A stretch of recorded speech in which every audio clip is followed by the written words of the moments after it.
महाराष्ट्र के मुख्यमंत्री देवेंद्र फडणवीस ने केंद्रीय राजनीति में जाने की सभी अटकलों को साफ तौर पर खारिज कर दिया है।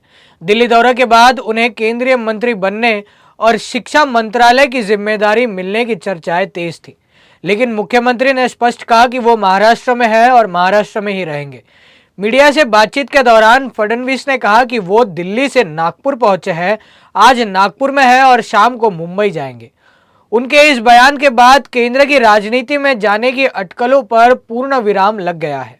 वहीं आज मुंबई में शिवसेना, यूबीटी और मनसे की संयुक्त जश्न रैली पर प्रतिक्रिया देते हुए मुख्यमंत्री ने कहा कि उन्हें जश्न मनाने का कोई न कोई मौका मिल गया है, अच्छी बात है।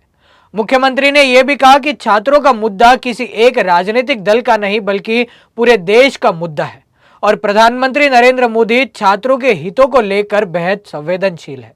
उन्होंने जानकारी दी कि संभवतः सोमवार को केंद्र सरकार एक महत्वपूर्ण विधेयक लाएगी जिसमें पेपर लीक जैसे मामलों में कड़ी से कड़ी कार्रवाई का प्रावधान होगा।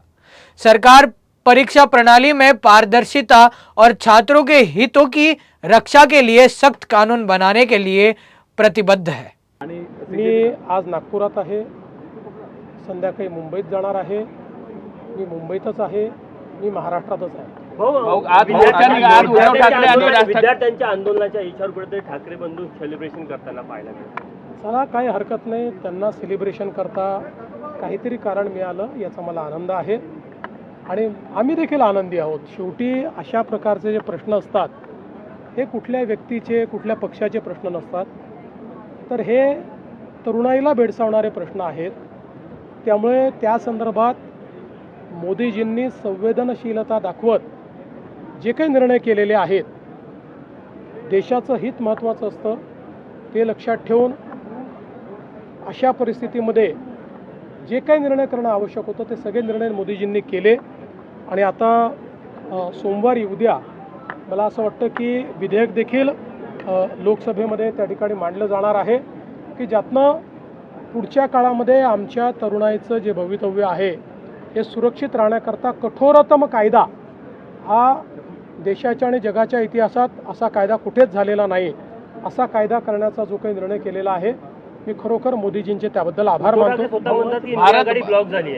भाजप विरुद्ध भारत असा संघर्ष सुरुवात झाला असे उद्धव ठाकरे म्हणाले। मला असं वाटतं की अशा प्रकारचे डायलॉग्स हे गेल्या 10 वर्षात त्यांनी अनेक वेळा मांडलेले आहेत, पण त्यांचे डायलॉग्सचा कोणावरही असर होत नाही। संपूर्ण भारत मोदीजींच्या पाठीशी आहे। एक रात्री 1 वाजता टाकलेला मोदीजींचा व्हिडिओ हा इंस्टाग्रामचे जगातले रेकॉर्ड तोडतो, याच्यावरूनच लक्षात येतं की भारत कोणाच्या पाठीशी आहे। राज ठाकरे गडकरी साहेबांवर बोलतात।